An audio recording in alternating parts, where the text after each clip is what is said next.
আমি কোর্টের প্রতি শ্রদ্ধা রেখে বলছি, কোর্ট যে অর্ডার দিয়েছে আমরা সেটা মাথা পেতে নিলাম। কোর্টের অর্ডারের বিষয়ে আমাদের কিছু বক্তব্য নেই। গভর্নমেন্ট যেটা বললেন, রিফিউজ করলেন, এই বলে আলিফ হত্যা মামলাটায় রিফিউজ করলেন যে এটা সাক্ষী স্টেজে সাক্ষী শুরু হয়ে গেছে, এই স্টেজে জামিন দেওয়া যাবে না। এটাতেই আমাদের অবজেকশন ছিল। কোর্ট যখন বললেন যে আমি মেরিটে যাইনি, আমি সাক্ষী যেহেতু শুরু হয়ে গেছে সেই জন্য দিইনি, আমাদের অবজেকশন ছিল এটাই আমরা বললাম যে সাক্ষী শুরু হওয়া কোনো গ্রাউন্ড না 498 জন্য। 498 এটা হলো 5 সিস্টারের গ্রাউন্ড। আমাদের হাইকোর্টে এখন একটা ট্রেডিশন আছে যে সাক্ষী শুরু হয়ে গেলে 5 সিস্টারের অ্যাপ্লিকেশন গ্রহণ করা হয় না, কিন্তু সাক্ষীর বেলায় এটা হইতে পারতো যে সাক্ষী শেষ পর্যায়ে চলে এসেছে, সাক্ষী শুরু হয়েছে কিন্তু এখনও মানে পুরোপুরি শুরুই হয়নি, এই স্টেজে জামিন দিতে পারে।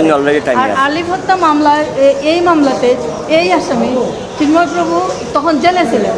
একটা লোক জেলে থাকা অবস্থায় কীভাবে একটা অপরাধের সাথে জড়িত হতে পারে?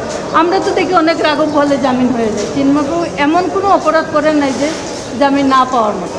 আমরা এটাতে অসন্তুষ্ট, তবে কোর্টে যে অর্ডার দিয়েছেন সেটা আমরা মেনে নিছি।